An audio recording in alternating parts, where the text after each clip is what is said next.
समाजशास्त्र म्हणजे आपल्या सगळ्यांच्या आजूबाजूच्या समाजाचा अभ्यास.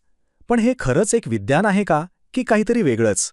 हा प्रश्न तसा खूप जुना आहे आणि त्यावर बरीच चर्चाही झाली आहे. चला तर मग आज आपण याच प्रश्नाच्या अगदी मुळाशी जाऊया. एक विचार करून बघा, आपण मानवी समाजाला एखाद्या सूक्ष्मदर्शकाखाली ठेवून त्याचा अभ्यास करू शकतो का?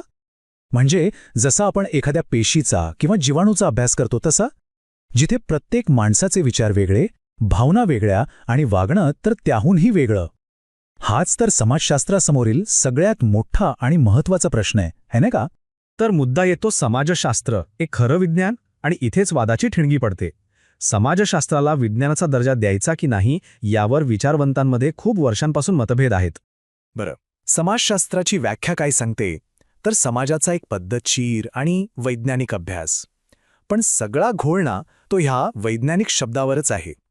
नक्की काय अर्थ आहे त्याचा, आणि तो आपल्यासारख्या माणसांच्या समाजाला खरंच लागू होतो का?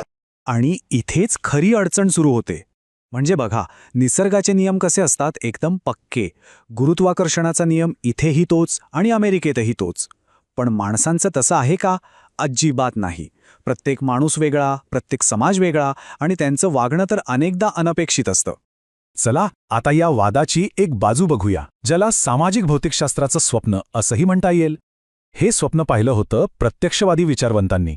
त्यांना खात्री होती की समाजशास्त्र हे एक परिपूर्ण विज्ञान बनू शकतं. हे बघा, त्या काळात भौतिकशास्त्राने काय कमाल करून दाखवली होती. निसर्गाची मोठमोठी रहस्य उलगडली होती.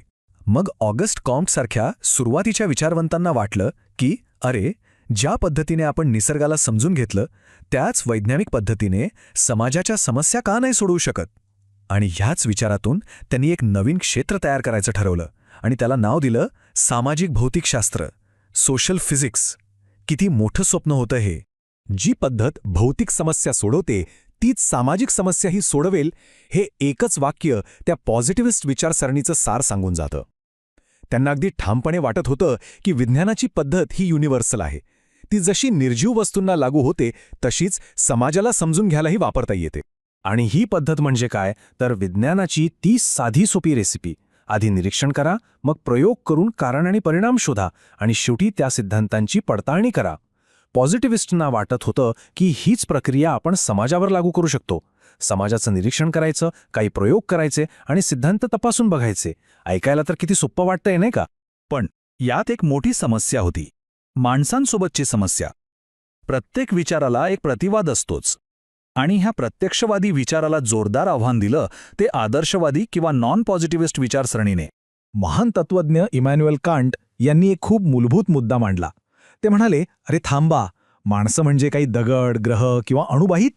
आपल्या सगळ्यांकडे चेतना आहे. म्हणजे काय, तर विचार करण्याची, निवड करण्याची आणि स्वतःचे हेतू ठरवण्याची क्षमता. आणि ही एकच गोष्ट विज्ञानाच्या साध्या सरळ मॉडेलसमोर एक प्रचंड मोठं आव्हान उभं करते. तर मग फरक स्पष्ट आहे नाही का?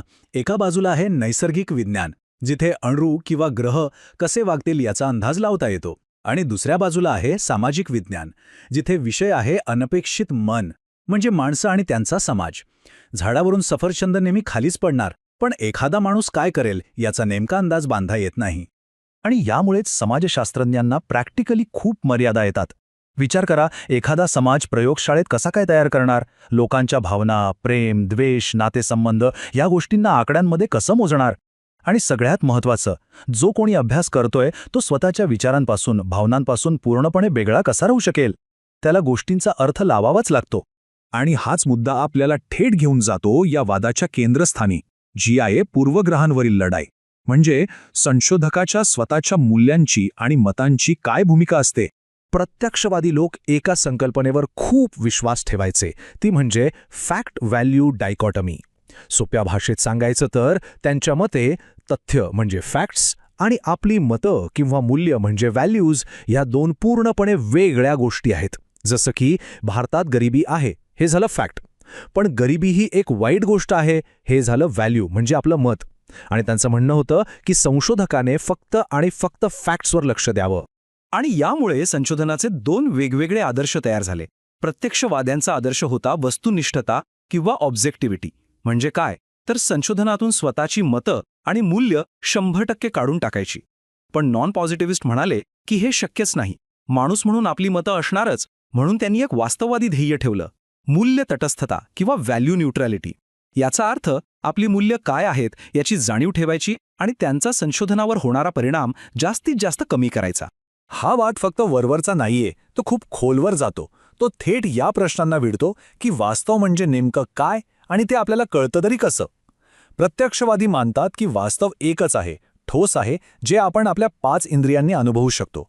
पण नॉन पॉझिटिव्हिस्ट म्हणतात नाही, वास्तव हे एकच नसतं, तर प्रत्येकजण आपल्या मनानुसार आणि संस्कृतीनुसार त्याचा अर्थ लावत असतो. म्हणजे आपण जगाकडे पाहतोच वेगवेगळ्या चष्म्यातून. मग आता काय, या 2 टोकांच्या भूमिकांमध्ये काहीतरी सुवर्णमध्य आहे का? ह्या प्रश्नाचं अंतिम उत्तर काय असू शकतं? पाहूया. स्वतःचे एक विज्ञान. इथे आधुनिक समाजशास्त्रज्ञ अँथनी गिडन्स एक खूप महत्त्वाचा मुद्दा मांडतात.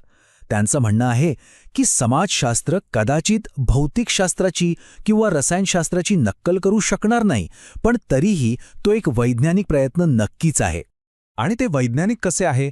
कारण समाजशास्त्रसुद्धा तपासासाठी पद्धतशीर पद्धती वापरतं. जे काही माहिती किंवा डेटा मिळतो त्याचं कठोर विश्लेषण केलं जातं. जे सिद्धांत मांडले जातात ते पुराव्यांच्या आधारे तपासले जातात. आणि सगळ्यात महत्त्वाचं म्हणजे सगळा कारभार हा तार्किक युक्तिवादावर चालतो. म्हणजे विज्ञानाची जी मूळ तत्त्वं आहेत ती इथेही पाळली जातात. आणि हेच आपल्याला समाजशास्त्राच्या एका महान विचारवंताकडे मॅक्स वेबर यांच्याकडे घेऊन येतं. त्यांचं एक जबरदस्त वाक्य आहे, समाजशास्त्र स्वतःचं एक विज्ञान आहे. या एका वाक्यात सगळं काही आलं. त्याला फिजिक्स किंवा केमिस्ट्रीसारखं बनण्याची काहीही गरज नाही. ते त्याच्या स्वतःच्या नियमांवर, स्वतःच्या पद्धतींवर एक स्वतंत्र विज्ञान आहे. तर मग आजचा हा सगळा विचारविमर्श एका शेवटच्या प्रश्नावर सोडून जाऊया. जर आपण हे मान्य केलं की अभ्यास करणाऱ्या व्यक्तीची स्वतःची मतं, स्वतःची मूल्य त्याच्या कामावर परिणाम करतातच, तर मग समाजाबद्दलचं अंतिम सत्य शोधणं म्हणजे नक्की काय? ते शोधणं खरंच शक्य आहे का? आणि त्या सत्याचा नेमका अर्थ काय लावायचा यावर नक्कीच विचार करण्यासारखा आहे.